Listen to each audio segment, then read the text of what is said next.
Rev up your engines!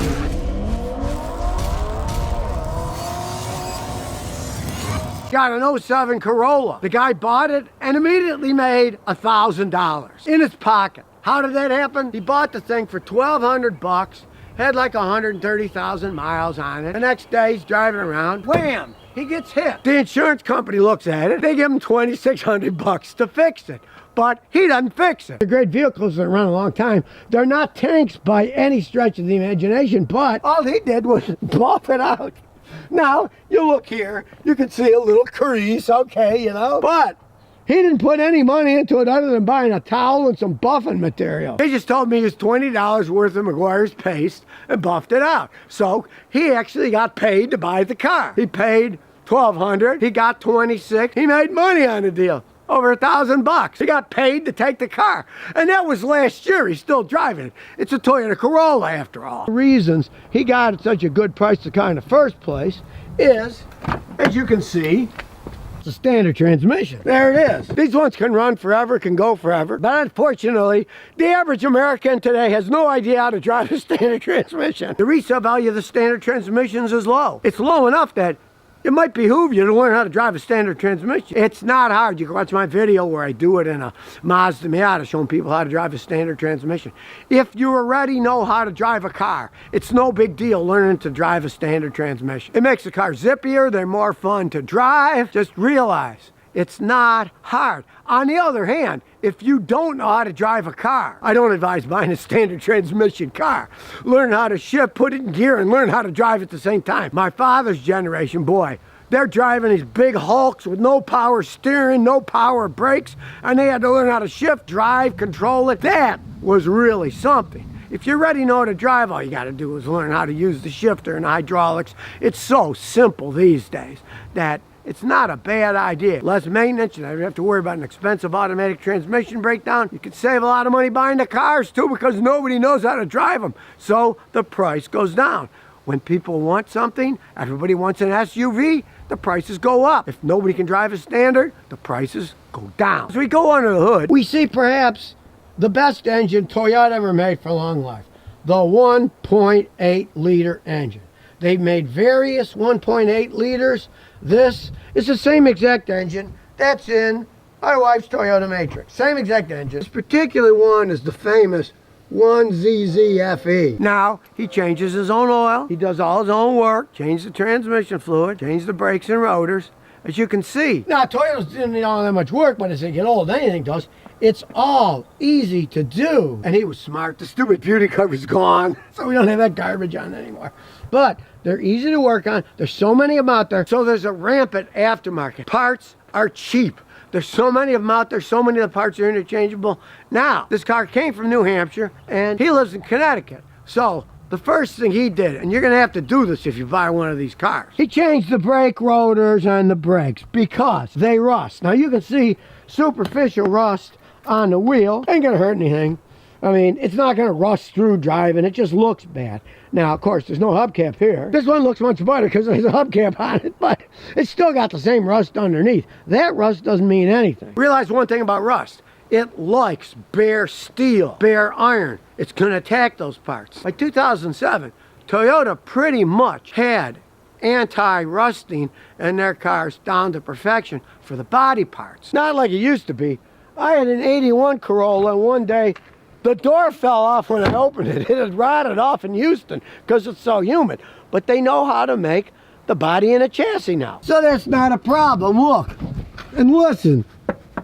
Still solid as can be. It's just the bare steel parts are going to rust. So if your rotor's all rusted and its pieces are flaking off of it, change the brake rotors and the brake pads. And if it's missing a hubcap, here's a big trick. Go to a place like AutoZone, buy a set of hubcaps, and put one set of hubcaps on this side so they match. Leave the other set on the other side. Look, you can only see one side of the car at a time, right? I had a house once, it was red on the back and it was gray on the front. It looked nice in the back where it was red, and it looked nice in the front where it was gray.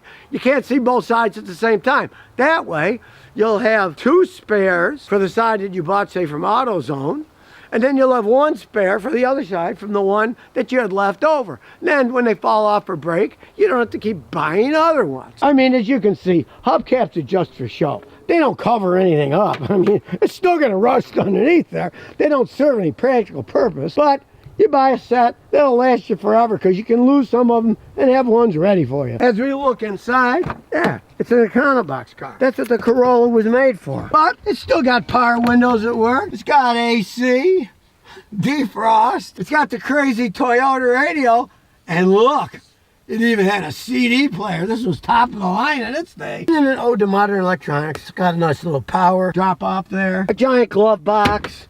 And speaking of glove boxes, this baby sat for a while in an old falling apart garage full of rats. And when he took the cabin air filter out, the rats had made a nest in it. Luckily, they didn't destroy any of the electronics. He's lucky about that. But that just shows you how hardy these things can be. No sunroof, so it won't leak. For an economy car, look at the room in the back seat. You got a lot of room in these things. Today, people are often whining, oh, I need an SUV for my kids and stuff. Heck, my big two sons grew up in an 81 four-door Corolla. We went all over the country in that thing, and they had no problems. People sometimes think they need a lot more than they actually do. Now, when it comes to horsepower, we'll start this thing up. With the standard transmission, this little thing is actually quite quick. My wife's Matrix is an automatic. It's the same exact engine, only it's an automatic transmission. And for me, it's zippy enough to get us where we're going. It'll cruise all day at 85 if you got a higher speed limit like out in West Texas. They're not as slow as you'd think, especially with a standard transmission. Now, this is a special racing Corolla. That's because he's got a little exhaust manifold leak. He's been messing around with that. And of course, that made his check engine light come on for inefficient catalytic converter. Before you waste a ton of money buying a catalytic converter because it says inefficient catalytic converter, realize if you have an exhaust leak that lets oxygen enter the system, screws up the entire oxygen sensor system, and will often trip an inefficient catalytic converter code. Before you blow any money on something as expensive as a catalytic converter, fix all the exhaust leaks. This has got pinhole leaks. You can either weld them up or cut new pieces on. The muffler was replaced before he bought it, and there's just some holes that you need to fix. That's all. It'll run okay. It runs perfectly fine, but it won't pass the emissions test. It does sound a little bit cooler, though, with that Toyota race engine noise. And, of course, for cars its age, gets phenomenal gas mileage. It gets 37 on the highway. It'll get 31, 32 in town. They get much better gas mileage in those days than the automatics in town because you don't get the slippage that an automatic transmission has. You're driving a standard transmission with direct gears. There's no loss of power. An automatic transmission shifts by fluid dynamic pressure, and the torque converter always has some slippage in it, so you are inefficient at lower speed shifting all the time. On a highway, they're relatively the same because the torque converters lock up, but you're going to get better gas mileage in town with a standard. There's no arguing that. For example, the last time we drove out to Tennessee in the Matrix over there, we did get 37 miles a gallon, which is what he gets on this on the highway. But we don't get 31 in a city. We get mid-upper 20s because torque converters are always going to lose a little power. The automatics way more, and they're just not as efficient as a standard transmission until you get to top speed where they all work exactly the same. Now I'm surprised by this.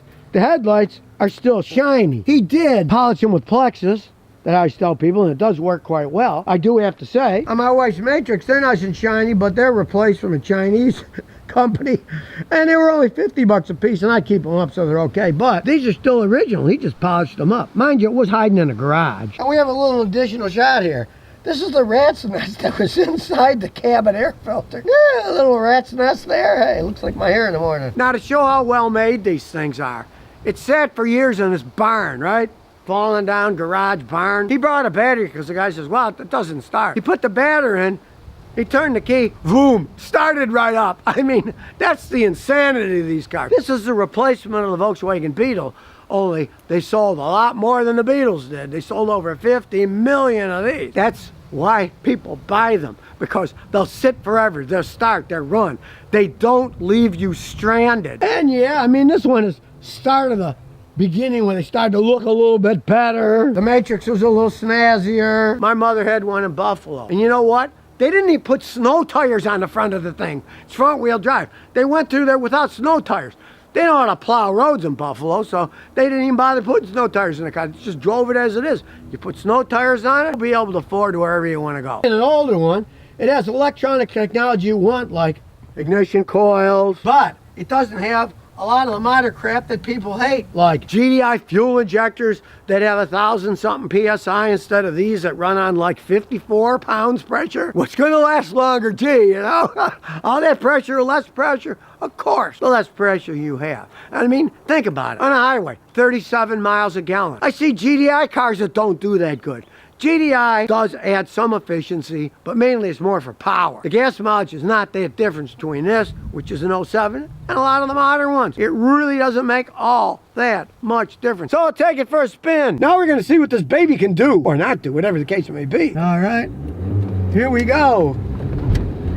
Ooh, it's squealing tires. This thing ain't even doing burnouts. Let me tell you, these things are made solid, and with the standard transmission, they're a heck of a lot of fun to drive. I like the little steering wheel too. It gives you some serious driving capabilities. I mean, this thing is actually fun to drive with the standard. I'm not joking either. It's a lot more fun than my Matrix. Oh, I wish my Matrix was a standard transmission, but then again, I bought it for my wife for her birthday, and she hates standard, so it's gonna stay in automatic. Now, I realize one thing, and I'm not making this up. A modified version of this engine is used in the small Lotuses. Well, it used to be. Lotuses went bankrupt. I guess the Chinese own them. They're going to make electric cars eventually. But this engine, it's small, but don't poo-poo it.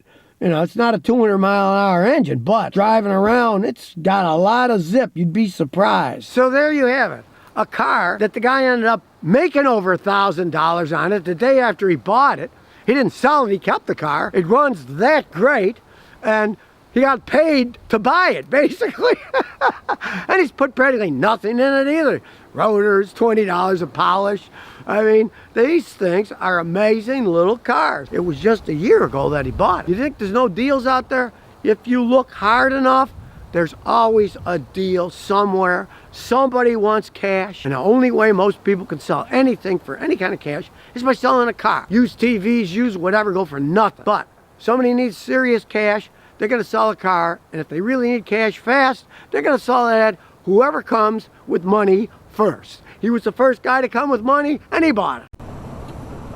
So if you never want to miss another one of my new car repair videos, remember to ring that bell.